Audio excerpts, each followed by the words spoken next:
Perhaps before going on, we should try and answer some of the questions posed by the critics, beginning with the most fundamental question of all: was there really a man named Moses? According to the book of Exodus, at the time Moses was born, the Pharaoh of Egypt had decreed that all male Hebrew children be killed.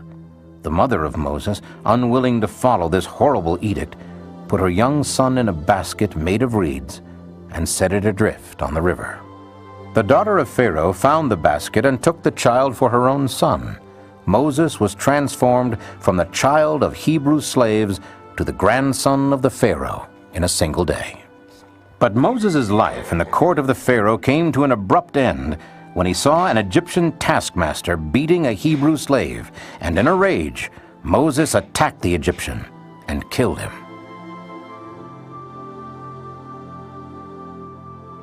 From that moment on, Moses became a fugitive from the wrath of Pharaoh, which brings us to the beginning of the most controversial series of events in the Bible.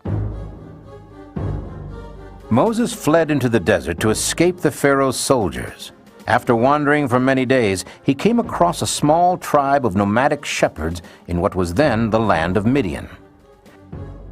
He is befriended by Jethro, the head of one of the families, and there he determines to stay. In one stroke, Moses is transformed from prince of Egypt to wandering shepherd, and so far as Moses is concerned, that will be his lot in life. But it was not to be. One day, while in the desert, he was startled by the sight of a burning bush that, while fully involved in flame, was not consumed. The Lord spoke to him out of the bush and told him he must return to Egypt. Critics are quick to point to this episode as proof the Bible is pure fantasy. Even apart from the burning bush, how could a middle-aged shepherd who, by his own admission, was not a good speaker, be expected to go into Egypt, where he was still under sentence of death, and simply tell the Pharaoh he has to give up hundreds of thousands of slaves? The answer, according to the Bible, is a series of plagues that God permits Moses to call down upon the Egyptians. There are plagues of frogs and flies, of the water in wells, rivers, fountains, even urns turning to blood, of boils, dying cattle, and fiery hail. Finally, Moses names the most devastating plague. The firstborn of every Egyptian household will die. And therein lies the problem.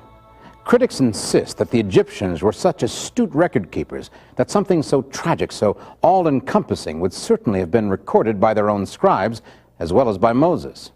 As it turns out, recent discoveries have proven them right.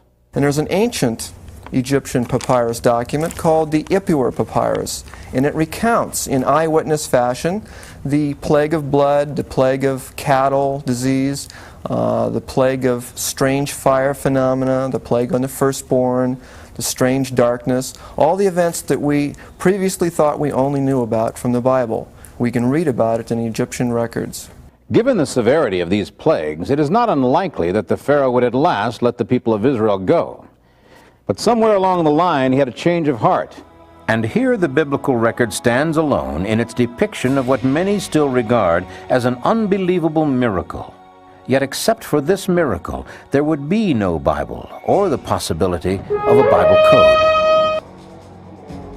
Pharaoh's army of chariots was rapidly gaining on the slow-moving mass of humanity trying to make its way across the wilderness of Sinai. Suddenly, they found themselves facing the Red Sea, with the Pharaoh's army closing in from behind. Behold his mighty hand! Moses, according to the Bible, raised his arms, and the Lord caused the sea to go back by a strong east wind that provided the children of Israel with an escape route. We can only imagine what a great act of faith it was for the children of Israel to follow the bidding of Moses and rush out into what just moments before had been an impassable sea. The way was open before them, but it was only a narrow strip of land with a wall of water on both sides. Behind them, the Pharaoh's army, bent on destruction, pressed forward. Terrified, but facing certain death, they rushed out onto the narrow bridge of land. It is not hard to imagine the Pharaoh's army coming to a standstill, staring in disbelief at the fleeing Israelites and giving them precious time to complete the crossing. Look! The horses are coming! chariot! Ah! Run! Run! Run for your life!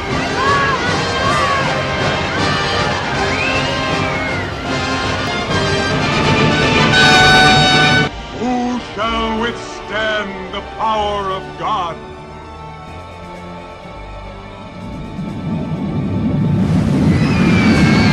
According to tradition, Moses was the last to cross, and by the time he reached the other side, the Pharaoh's chariots and soldiers had recovered from their own fear and surprise and were already pouring out across the land bridge in angry pursuit. Theirs, however, was to be a different fate.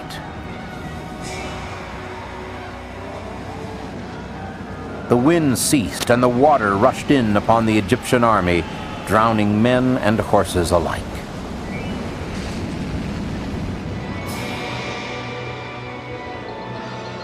But could such a thing really have happened?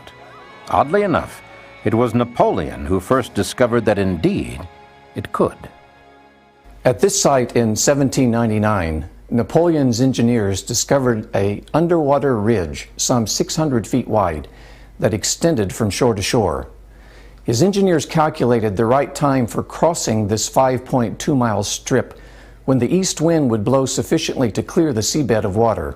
Napoleon, however, barely escaped with his life when a sudden change in the wind's direction brought an onrush of water covering this strip within just a matter of minutes. Of course, those were 18th century engineers, and their records did little to satisfy the critics. 20th century scientists, however, have taken up the challenge with surprising results. Dr. Doran Knopf, professor of oceanography at the University of Florida, has developed an experiment to test the viability of the biblical account of Moses and the children of Israel crossing the Red Sea. We developed what we call in physical oceanography a mathematical model of the part of the Red Sea where many people believe that crossing could have been. And what I'm going to do is I'm going to let the wind blow from here, and you will see how the water recedes and in fact exposes the ridge.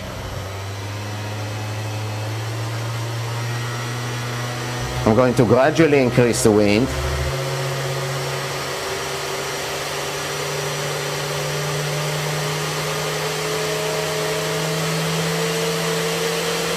So the idea is that the Israelis crossed on this part of the ridge which was exposed, and they saw water on the two sides. And I'm going to cut the wind off now, and I'm going to do that abruptly, and you will see how it comes back. So let's do that. The water wants to come back to the position that it had before, and it does that via a gravity wave which moves at the speed we calculated to be like 15 feet per second or so, which is of course a speed that one cannot escape. Dr. Knopf's experiment demonstrates that the strong east wind could indeed have opened a passage through the Red Sea sufficient for the children of Israel to cross, and as Napoleon demonstrated, once the wind stopped, there could be no escape for the Pharaoh's army. Modern research has shown that it was possible for the fleeing slaves to have crossed the Red Sea at this particular point. But how do we know this is where Moses brought his people? Once again, modern technology shows the way. Literally. Infrared satellite imaging has tracked a large migration of people, their campsites, and their direction across the Sinai Peninsula with an astonishing correlation to the biblical account in Exodus. With satellite infrared photography, there have been major archaeological discoveries found throughout the world. There's a trail that comes down the west branch of the Red Sea. The left-hand branch of it comes down to the tip of the Sinai Peninsula, stops there. It appears to come out the other side and then wanders north to the highest mountain in the area, Jabal al-Lawz. And we did find what I think is important archaeological evidence that something took place at Jabal al-Lawz.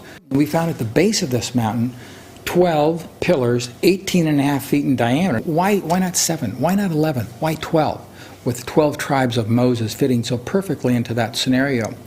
Additionally, on the flat in front of this mountain, we found a large pile of rocks about 24 feet tall.